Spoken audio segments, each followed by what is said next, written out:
Puji Tuhan, selamat pagi Bapak Ibu Saudara yang dikasihi oleh Tuhan. Bersyukur pagi hari ini kita boleh kembali bersama-sama beribadah kepada Tuhan. Saya rindu pagi hari ini kita semua jemaat Tuhan, mari kita mau sama-sama menyembah Tuhan, memuliakan nama Tuhan.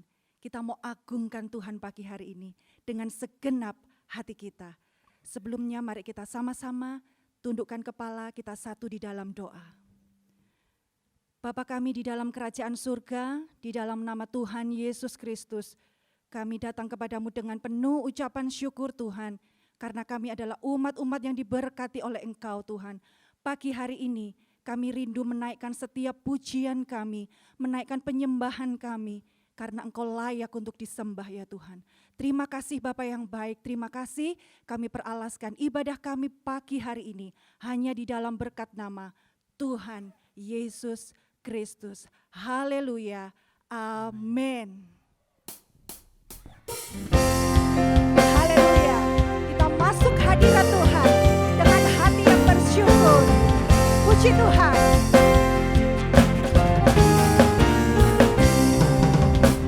Masuk hadiratnya dengan hati bersyukur. Masuk gerbangnya dengan pujian. Bermazmur bagi Dia, nyanyikan nyanyian baru. Bersuka cita sekarang menyembahnya. Masuk hadiratnya dengan hati bersyukur. Haleluya. Masuk gerbangnya dengan pujian. Bermazmur bagi Dia, nyanyikan nyanyian baru. Bersuka cita sekarang menyembahnya. Saat hati bersyukur dan jiwa pun bersuka, hadirat Allah nyata dalam pujian. Saat hati menyembah dan tangan pun terangkat, Tuhan hadir dalam pujian umatnya. Haleluya.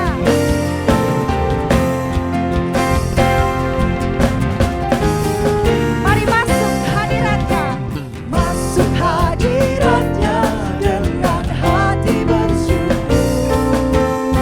Masuk gerbangnya dengan pujian. Bermazmur bagi Dia, nyanyikan nyanyian baru. Bersuka cita sekarang menyembahnya. Masuk hadiratnya dengan hati bersyukur. Masuk gerbangnya. Gerbangnya Amin. bermazmur bagi Dia, nyanyikan nyanyian baru. Bersuka cita sekarang tinggikannya. Mari bersyukur. Saat hati bersyukur dan jiwa pun bersuka, hadirat Allah nyata dalam pujian. Saat hati menyembah dan tangan pun terangkat, Tuhan hadir dalam pujian umatnya. Haleluya. Saat hati bersyukur dan jiwa pun bersuka, hadirat Allah nyata dalam pujian. Saat kami menyembah dan tangan pun terangkat, Tuhan hadir dalam pujian umatnya. Tuhan hadir dalam pujian umatnya. Tuhan hadir dalam pujian umatnya. Haleluya. Segala kemuliaan hanya bagi nama Tuhan. Haleluya. Puji Tuhan. Bapak Ibu Saudara, Saat ini kita mau tenangkan hati kita. Kita mau masuk di dalam hadirat Tuhan. Kita mau buka hati kita. Kita rindukan karya Roh Kudus, kuasa Roh Kudus bekerja dalam setiap hati kita. Haleluya. Berhembuslah Roh Kudus di tempat ini. Berhembuslah Roh Kudus dengan kuasa-Mu. Pulihkanlah gereja-Mu di akhir zaman. Berhembuslah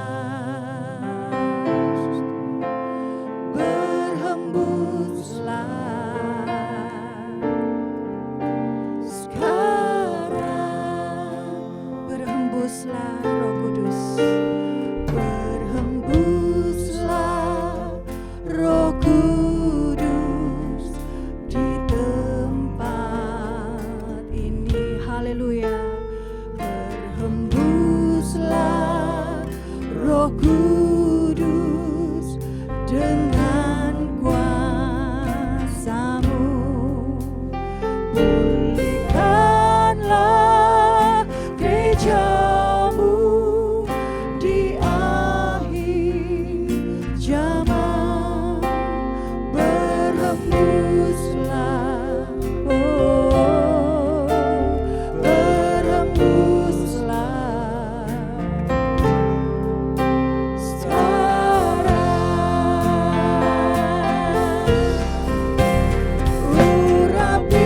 Urapilah kami dengan minyak baru.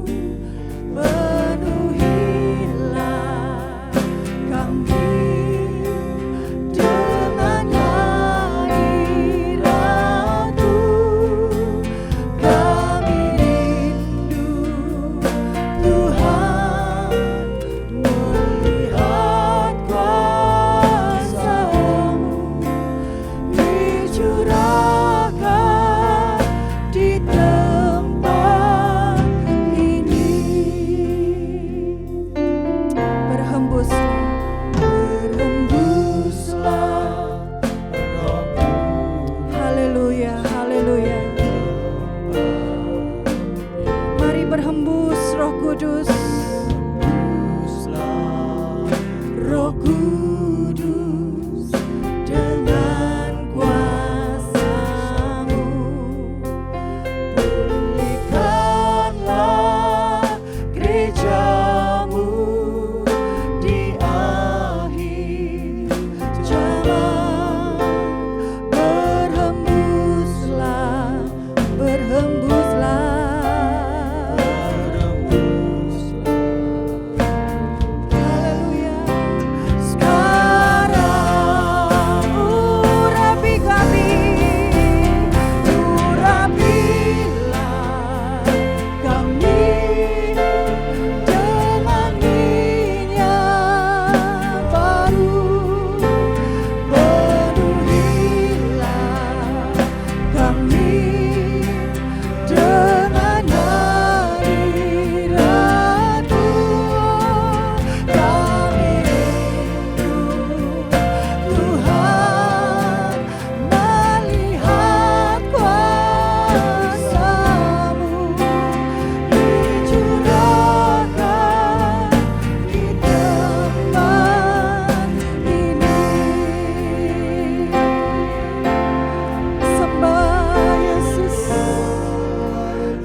berhembuslah di tempat ini dengan kuasa-Mu. Haleluya. Terima kasih. Terima kasih. Oh, kami percaya roh-Mu Tuhan ada di tempat Puji Tuhan.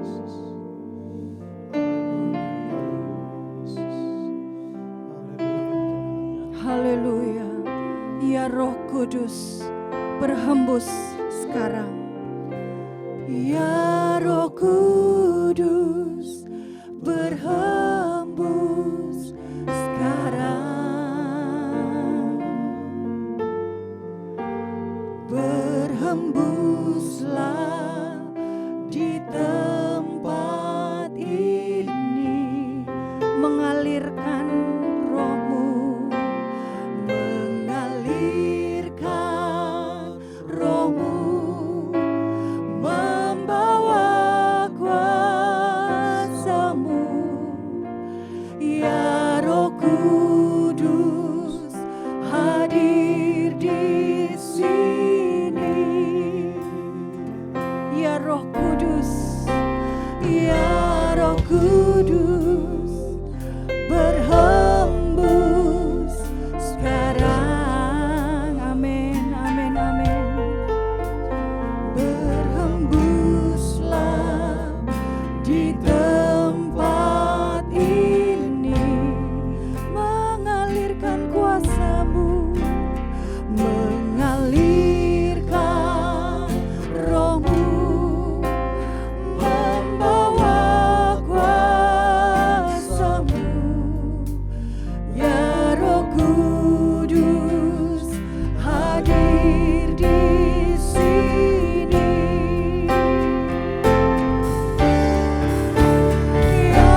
Nikmati lawatan Roh Kudus pada saat pagi hari ini. Buka hati saudara.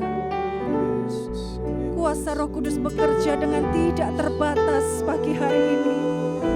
Haleluya, haleluya, haleluya, haleluya, haleluya. Kami rindu Roh Kudus. Haleluya. Haleluya. Terima kasih, terima kasih. Haleluya, haleluya. Haleluya, haleluya, haleluya. Terima kasih Roh Kudus, terima kasih. Kau penuhi setiap kami umat-Mu. Engkau penuhi setiap kami hamba-hamba-Mu. Terima kasih Yesus. Terima kasih Roh Kudus, terima kasih. Ini kami umat-Mu, ini kami hamba-Mu. Haleluya.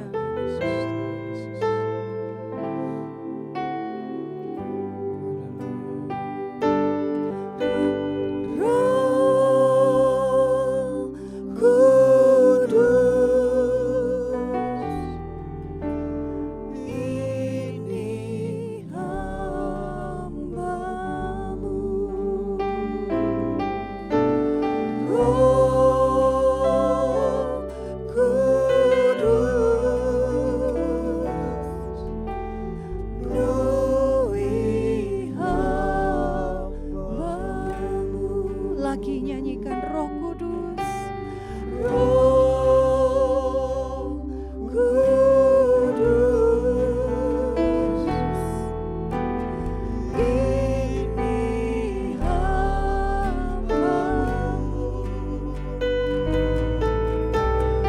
Roh Kudus, penuhi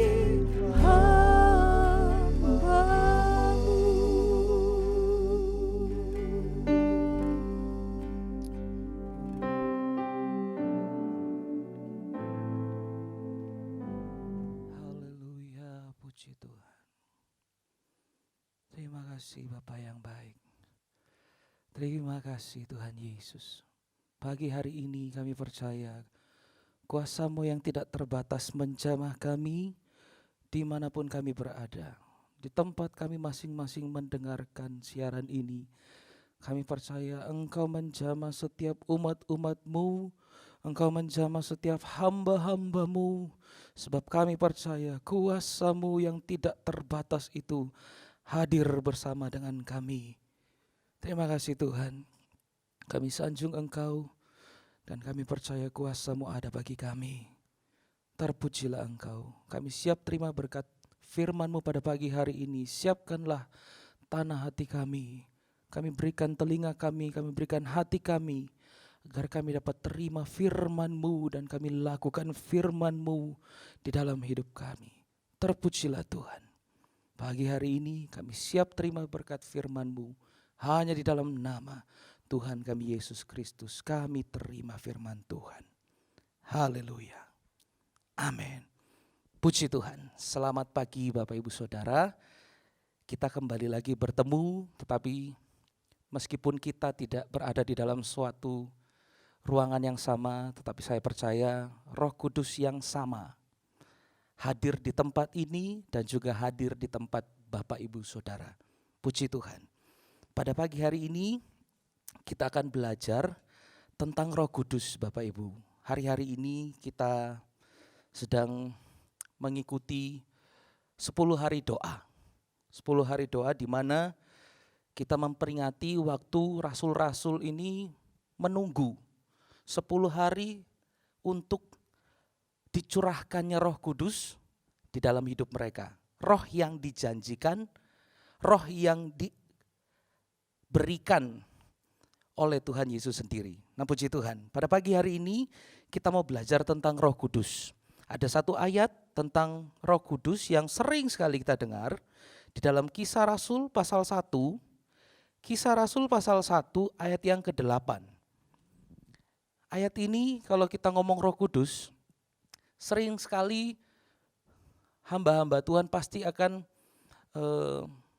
berbicara tentang ayat ini. Dan kita akan melihat, kita kupas bagaimana Roh Kudus di dalam hidup kita. Kita akan baca di dalam Kisah 1 ayat yang ke-8. Saya bacakan bagi Bapak Ibu Saudara. Tetapi kamu akan menerima kuasa kalau Roh Kudus turun ke atas kamu, dan kamu akan menjadi saksiku di Yerusalem dan di seluruh Yudea dan Samaria dan sampai ke ujung bumi. Puji Tuhan. Jadi kita akan menjadi sesuatu, kita akan menerima sesuatu, dan kita akan melakukan sesuatu kalau Roh Kudus itu ada. Artinya dalam bahasa lain, kita tidak akan bisa melakukan sesuatu apapun tanpa Roh Kudus. Apapun yang akan kita lakukan itu akan sia-sia. Karena apa? Tidak ada kuasanya. Begitu kita menerima Roh Kudus, kita akan terima kuasa. Tanpa Roh Kudus, kita tidak punya kuasa. Nah, Alkitab mengajarkan, dan kita akan belajar pada pagi hari ini, kita akan melihat Roh Kudus waktu perjanjian lama seperti apa, Roh Kudus waktu perjanjian baru bekerjanya seperti apa. Kemudian kita juga akan melihat apa peranan dari Roh Kudus yang sebenarnya dalam hidup kita. Kemudian yang terakhir, kita akan melihat bagaimana cara kita untuk mendapatkan Roh Kudus itu. Jadi yang pertama kita akan mempelajari Roh Kudus itu bagaimana sih di perjanjian lama, kemudian di perjanjian baru seperti apa. Kemudian apa sih peranannya bagi kita orang-orang perjanjian baru. Dan yang ketiga, kalau kita sudah tahu peranannya, caranya untuk mendapatkan seperti apa. Kita akan belajar bersama-sama, puji Tuhan. Bagian yang pertama kita akan melihat Roh Kudus di dalam perjanjian lama dan perjanjian baru. Kita akan melihat dulu di dalam perjanjian lama. Roh Kudus ini seperti apa? Di dalam perjanjian lama yang paling kelihatan dominan ya. Di dalam perjanjian lama Roh Kudus ini bersifat eksklusif. Oh, bagaimana sih maksudnya eksklusif ini? Maksudnya begini Bapak Ibu Saudara. Di dalam perjanjian lama Roh Kudus ini menghinggapi, mendatangi orang-orang tertentu atau yang terpilih. Jadi tidak semua umat Tuhan, orang-orang percaya yang didatangi oleh Roh Kudus. Tidak semua. Kita melihat salah satu contoh di dalam Hakim-Hakim pasal 11 ayat 29.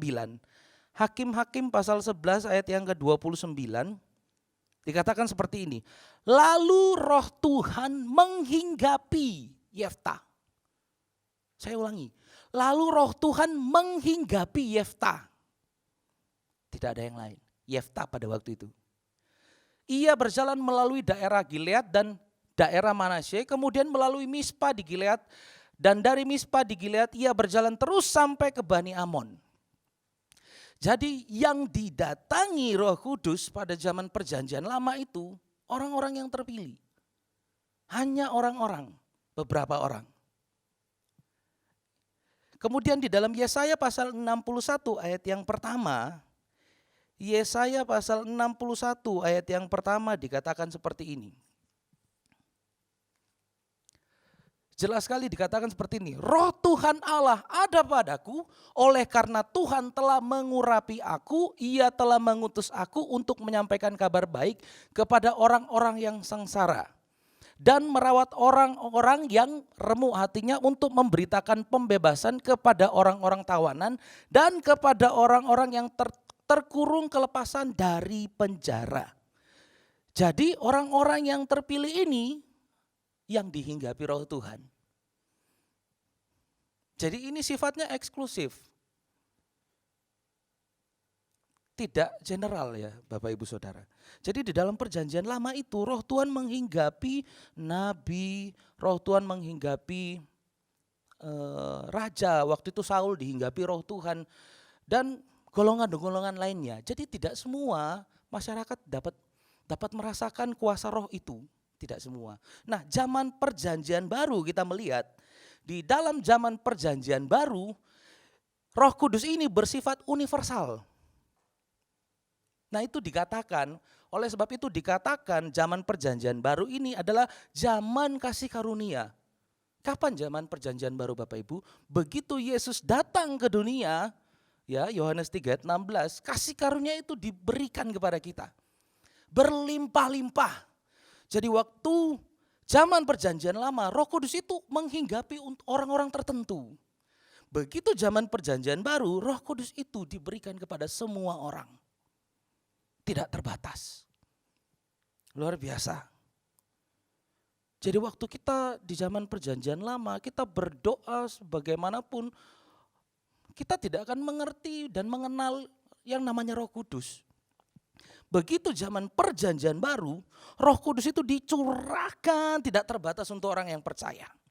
Di dalam Yohanes pasal 14 ayat yang ke-16, Yohanes 14 ayat yang ke-16 dikatakan seperti ini. Aku akan minta kepada Bapa, aku Yesus akan minta kepada Bapa dan ia Bapa akan memberikan kepadamu seorang penolong yang lain supaya ia menyertai kamu sampai selama-lamanya. Yesus sendiri tidak mengkotak-kotakkan orang-orang yang akan diberikan Roh Kudus. Dikatakan semuanya tidak terbatas. Ada lagi yang lebih jelas. Matius pasal 28 ayat yang ke-19. Matius 28 ayat yang ke-19 dikatakan seperti ini. Karena itu pergilah, jadikanlah semua bangsa muridku dan baptislah mereka di dalam nama Bapa, Anak dan Roh Kudus. Ini ultimatum dari Tuhan sendiri, baptis mereka di dalam nama Bapa, nama Anak, namaku, dan nama Roh Kudus. Jadi Roh Kudus ini tidak khusus hanya untuk rasul-rasul, khusus untuk orang-orang zaman perjanjian baru awal-awal, jemaat-jemaat baru, orang-orang percaya baru. Kemudian kita sekarang tidak dapat Roh Kudus, tidak saudara. Sifatnya ini universal buat semua. Oleh karena itu ini adalah zaman kasih karunia. Manfaatkan ini. Ini adalah pemberian yang luar biasa. Mungkin kalau saya hitung-hitung, orang-orang zaman perjanjian lama mungkin iri dengan kita. Bahkan Rasul Paulus pun berkata seperti ini, aku iri dengan kamu. Kenapa? Kamu akan menyaksikan kuasa, sedangkan saya tidak. Aku cemburu dengan cemburu ilahi, kata Rasul Paulus. Kepada siapa? Kepada kita. Kenapa? Karena kuasa yang tidak terbatas itu diberikan universal, Bapak Ibu. Tidak terbatas. Nah, jangan cuma menjadikan momen 10 hari doa ini untuk mencari Roh Kudus. Tapi setiap hari di dalam hidup kita itu adalah momen untuk mendapatkan Roh Kudus. Karena apa? Roh Kudus ini diberikan tidak terbatas. Tidak terbatas, tidak terbatas. Satu kali nanti ada zamannya. Firman itu tidak akan ada lagi, Roh Kudus itu tidak akan lagi ada di dunia. Jadi mari pergunakan baik-baik kesempatan ini supaya kita mendapatkan kasih karunia itu. Apa itu? Roh Kudus. Puji Tuhan. Kita akan melihat berikutnya tentang peranan daripada Roh Kudus ini. Kalau kita sudah belajar bagaimana hebatnya Roh Kudus dicurahkan waktu zaman perjanjian baru, berikutnya kita akan melihat peranan sebenarnya apa sih dari Roh Kudus ini. Kita hanya membaca mungkin ayat-ayat yang ya seperti kita sudah pernah dengar dari hamba-hamba Tuhan, Roh Kudus ini begini dan begini dan begini. Kita akan melihat apa sih peranan sebenarnya daripada Roh Kudus ini. Peranan yang sebenarnya daripada Roh Kudus ini, saya catat di sini. Roh Kudus ini memegang kunci. Bayangkan Bapak Ibu. Roh Kudus memegang kunci kepada kekekalan. Wow. Roh Kudus memegang. Artinya roh ini yang menentukan. Tanpa roh, wah. Nah, Roh Kudus ini memegang kunci di dalam kekekalan. Yang pertama, dia ini sebagai penuntun jalan menuju ke rumah Bapa. Jadi seperti kalau di gadget-gadget mungkin ya sekarang ya, kita akan melihat ada map. Kalau saya tidak bisa pergi ke rumahnya si A, saya tinggal cari alamatnya, saya masukkan, kemudian map ini yang akan menuntun saya ke rumah si A. Nah, Roh Kudus itu seperti itu. Kalau mau ke rumah Bapak, mapnya apa? Roh Kudus. Tanpa mapnya kita tidak akan menuju ke rumah Bapa. Kita akan melihat di dalam Yohanes pasal 14, Yohanes pasal 14 ayat 16 sampai 18.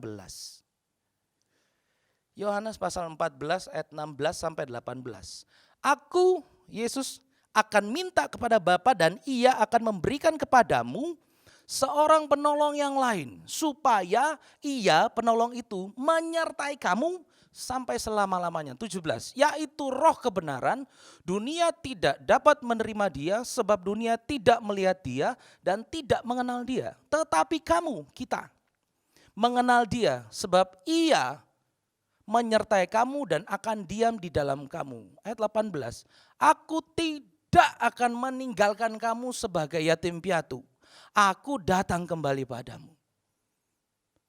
Tuhan sendiri berjanji, roh yang akan kuberikan ini, roh ini akan menuntun kamu dan diam di dalam kamu. Permanen atau tidak, roh itu tinggal di dalam kita bukan tergantung dari Tuhan.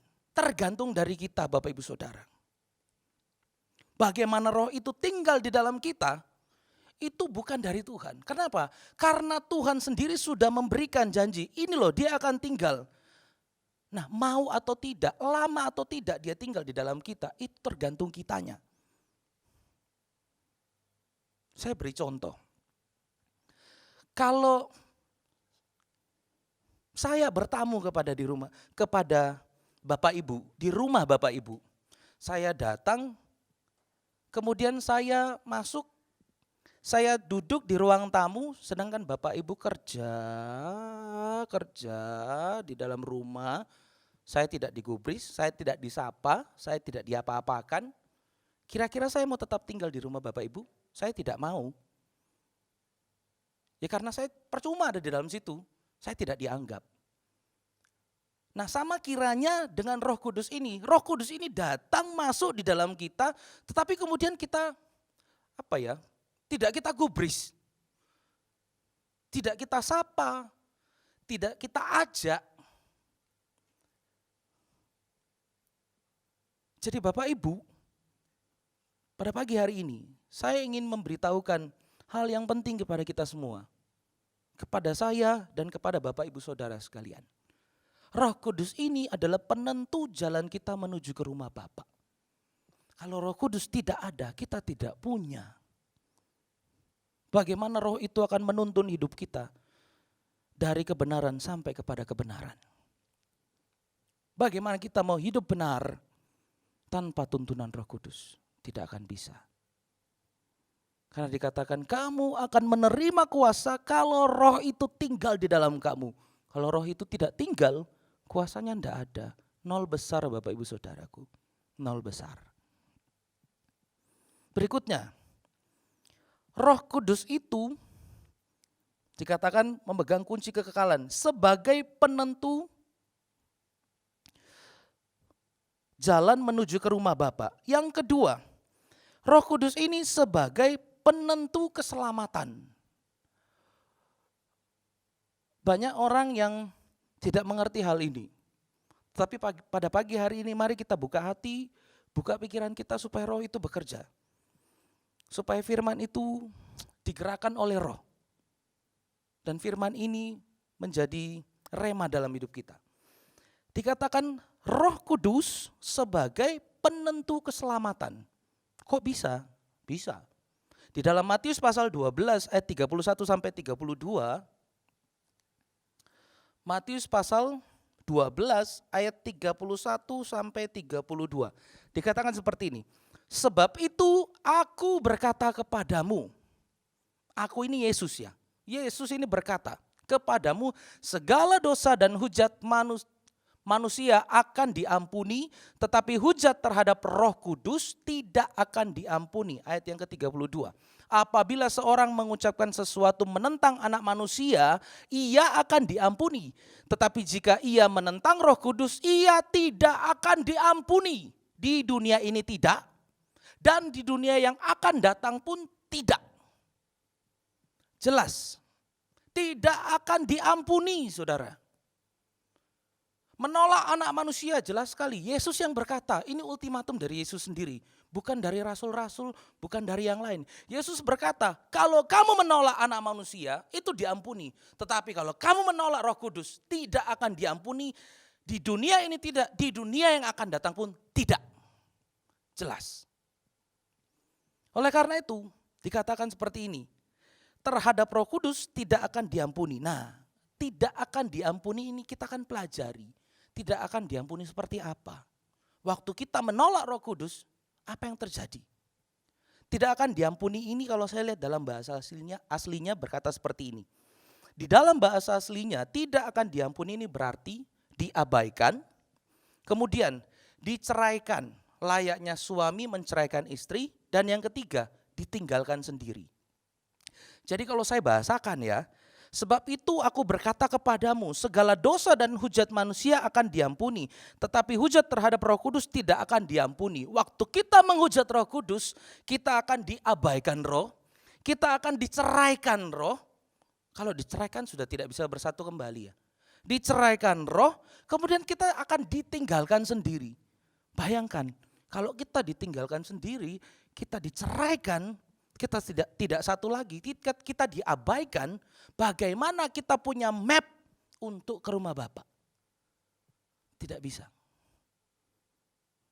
Karena jelas ayat yang pertama tadi dikatakan, kalau kamu punya Roh Kudus, kamu punya kuasa. Kalau kamu tidak punya Roh Kudus, tidak ada kuasanya. Sehebat apapun orang, semahir apapun orang, kalau Roh Kudus tidak bekerja, percuma. Nol besar.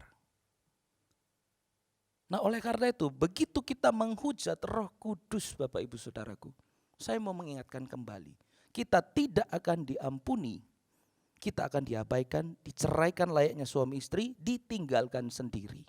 Nah kita akan belajar, dosa menghujat Roh Kudus ini seperti apa? Banyak yang tidak mengerti. Dosa menghujat Roh Kudus ini maksudnya bagaimana? Saya pun waktu merenungkan firman ini agak bingung ya, maksudnya apa sih ini Tuhan? Menghujat Roh Kudus ini seperti apa? Apa Roh Kudus ini tak ejek? Apa Roh Kudus ini tak apai? Ya apa ya? Ternyata saya dapat ilham seperti ini. Dosa menghujat Roh Kudus ini yang pertama adalah waktu kita meragukan kuasa Roh Kudus. Dosa menghujat Roh Kudus yang pertama itu, waktu kita sedang meragukan kuasa roh itu, kita sedang menghujat Roh Kudus. Kapan kita meragukan kuasa Roh Kudus? Pada waktu kita menggunakan logika. Kalau kita menggunakan logika manusia kita, terus kita komparasi, kita bandingkan dengan caranya Tuhan, kita sedang menghujat kuasa daripada Roh Kudus. Kenapa? Caranya kita berpikir dengan caranya Tuhan berpikir itu berbeda. Saya beri contoh. Logika manusia ini seringkali bertolak belakang dengan apa yang terjadi. Apa yang terjadi pada saat Roh Kudus ini mau bekerja. Pada saat Roh Tuhan ini mau bekerja. Saya beri contoh janda di Sarfat. Begitu dia habis makanannya, begitu dia dapat masalah, dia mentok dalam hidupnya. Kemudian ada perkataan, buatlah dulu roti buat saya, kata Nabi Elia, kemudian baru buat kamu. Apa yang dikatakan janda Sarfat ini? Tuan, minyak saya sisa begini, tepung saya sisa begini. Kalau saya buat untuk Tuan, saya mati, anak saya mati, ya apa ini? Ini yang seringkali datang dalam hidup kita. Begitu firman datang, begitu roh mau bekerja, kita patahkan dengan logika. Contoh hari-hari ini Bapak Ibu, 1 bulan kita tidak bekerja. Ya, di rumah terus. Ada yang bosan, ada kemudian suami-suami yang berpikir, aduh 1 bulan tidak ada penghasilan. Ya apa ini Tuhan? Kasih makan anak istri ya apa?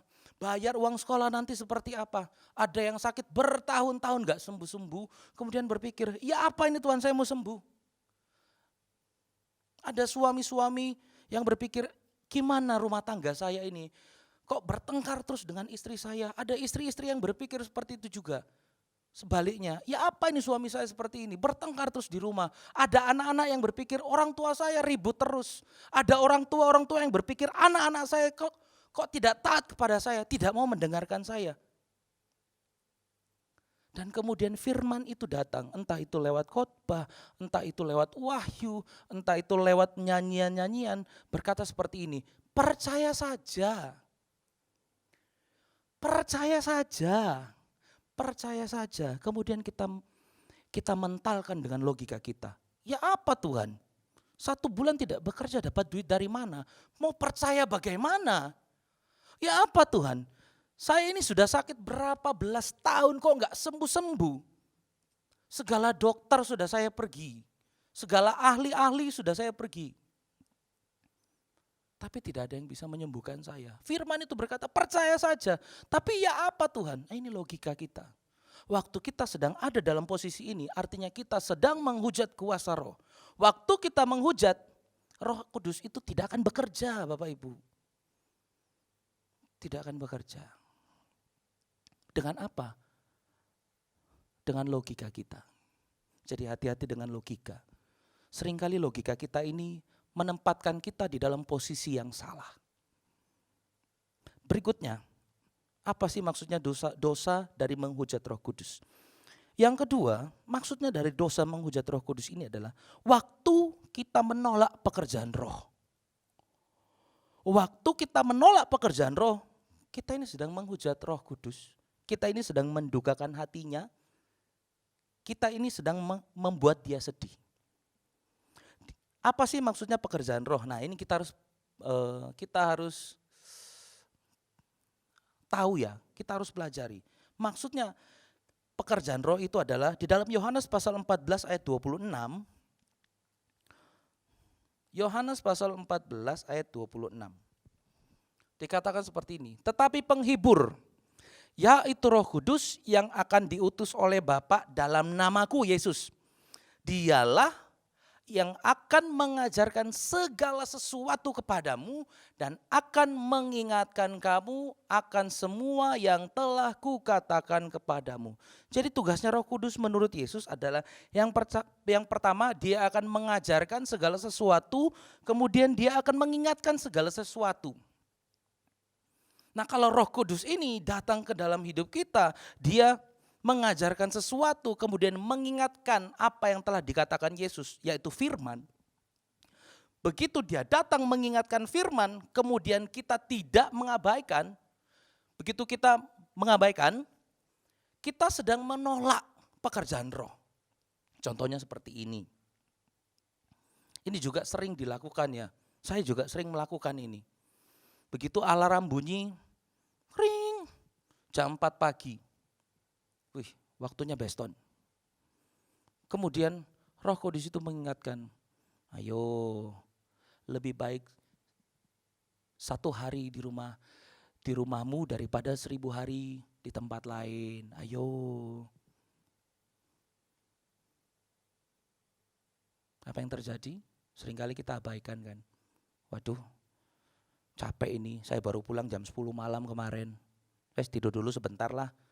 15 menit, tidur 15 menit, bangunnya jam 7, bablas. Kemudian waktu kita sedang sakit ya mungkin, sedang sakit. Kemudian Roh Kudus datang mengatakan firman, hati yang gembira adalah obat yang manjur. Apa yang kita katakan? Aduh, hati yang gembira, ya apa bisa gembira? Sakit loh satu badan. Ini pekerjaan roh. Dia mengingatkan, dia mengajarkan. Begitu dia mengajarkan, kita menolak. Hati-hati Bapak Ibu. Kita sedang menolak pekerjaan roh. Nah, oleh karena itu bagian yang terakhir. Bagaimana cara kita mendapatkan Roh Kudus? Hanya satu. Kita baca di dalam Lukas pasal 11 ayat yang ke-13. Lukas 11 ayat yang ke-13. Caranya kita mendapatkan Roh Kudus yaitu seperti ini. Jadi jika kamu yang jahat tahu memberi pemberian yang baik kepada anak-anakmu, apalagi Bapamu yang di sorga, Ia akan memberikan Roh Kudus kepada mereka yang meminta kepadanya. Jadi Bapak Ibu Saudaraku, caranya kita mendapatkan Roh Kudus cuma satu, minta. Jangan merasa, saya sudah terlalu berdosa jauh dari Tuhan, saya tidak akan mendapatkan Roh Kudus. Ada yang berkata, teman saya sudah mendapatkan Roh Kudus, saya kok tidak. Saya tidak akan mendapatkan Roh Kudus. Salah saudara, pemikiran yang seperti ini salah. Karena Alkitab jelas mengatakan kalau mau Roh Kudus, minta. Oleh karena itu kesimpulan kita pada pagi hari ini, mintalah Roh Kudus. Sebab Roh Kudus itu adalah penunjuk arah kita menuju ke sorga. Tidak ada yang lain. Puji Tuhan. Pada pagi hari ini kita mau kembali menyembah Tuhan. Kita percaya dimanapun tempat kita berada hari-hari ini, dimanapun saudara berdiri ataupun duduk di tempat saudara saat ini, percayalah Roh Kudus ada di sana.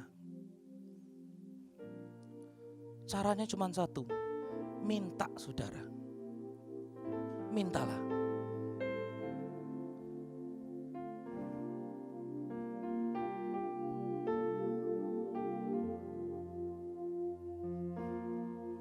Haleluya, puji Tuhan. Mari buka hati, kita minta Roh Kudus. Terima kasih. Hari-hari ini kita berdoa untuk meminta Roh-Nya. Buka hatimu lebar-lebar supaya Roh-Nya itu dicurahkan tidak terbatas. Sebab Allah menjanjikan Roh yang diberikan di zaman perjanjian baru itu tidak terbatas. Mari buka hati. Biarkan Roh bekerja di dalam hidup kita.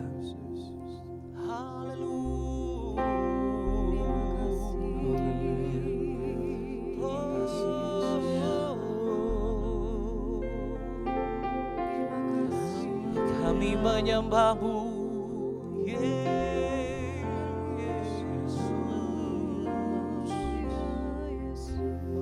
Kami minta Roh-Mu, kami minta Roh-Mu. Ini kami.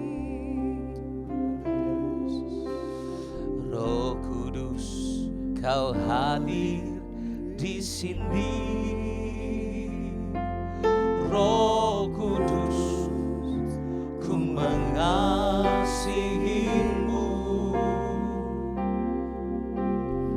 Kau lembut, Kau manis, Kaulah penghiburku, penolongku, diutus Bapakku. Roh Kudus, Kau hadir.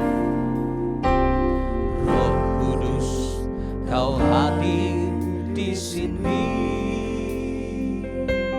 Roh Kudus, ku mengasihi-Mu. Kau lembut, Kau manis, Kaulah penghiburku, penolongku, diutus Bapakku. Ku buka hati untuk Roh-Mu Tuhan. Ku buka hati menyembah-Mu Yesus. Jamahlah kami, penuhi kami dengan kuasa Allah Maha Tinggi.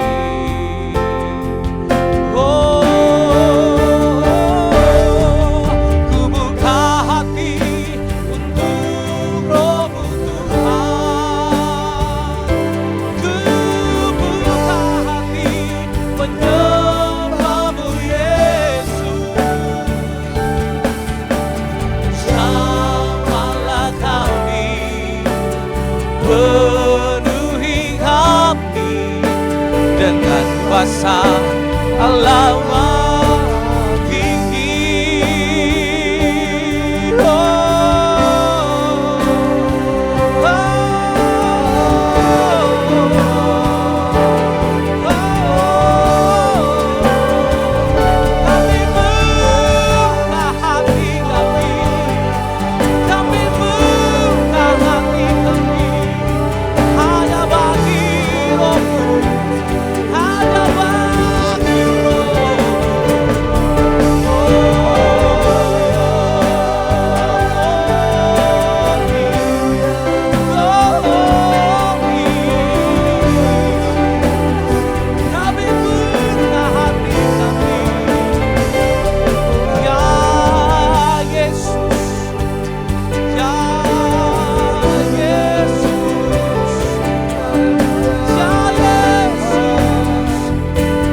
sama-sama katakan, ku buka hati.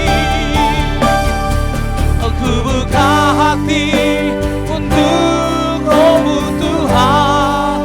Ku buka hati menyembah-Mu Yesus. Jamahlah kami, penuhi kami dengan kuasa Allah Maha Tinggi. Jamahlah kami, jamahlah kami, penuhi kami dengan kuasa Allah Maha Tinggi. Oh, jamahlah kami, penuhi kami dengan kuasa Allah Maha Tinggi.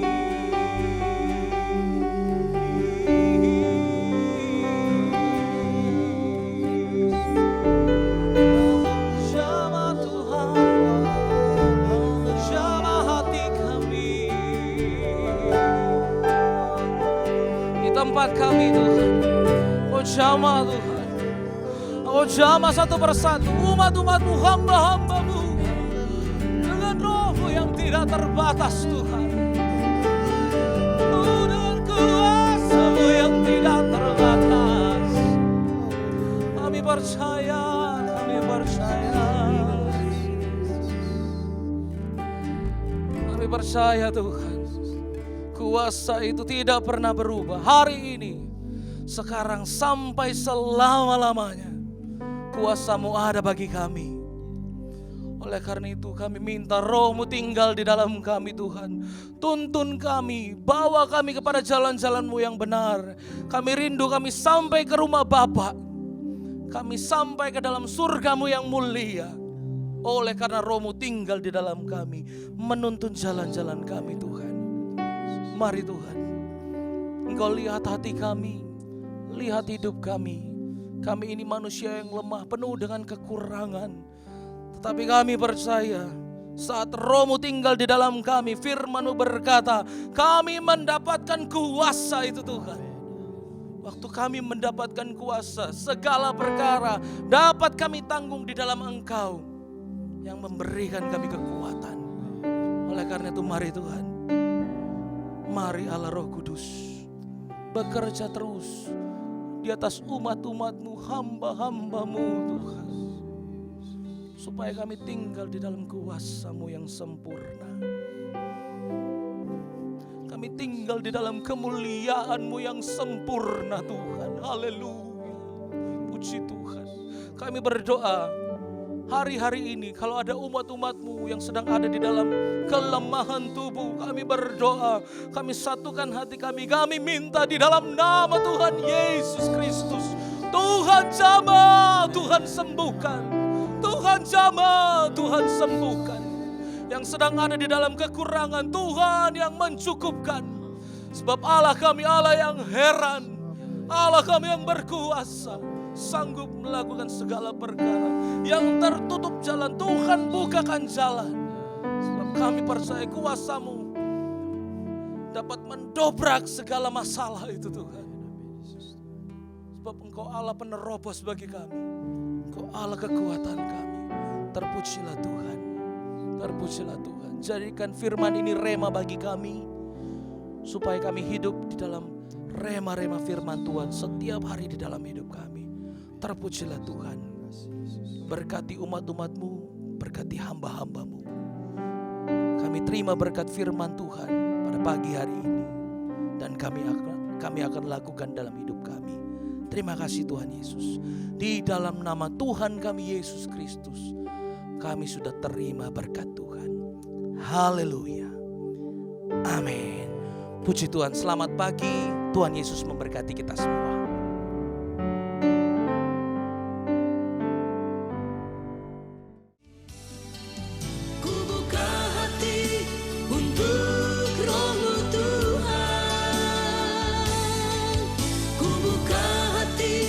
Menyembah-Mu Yesus.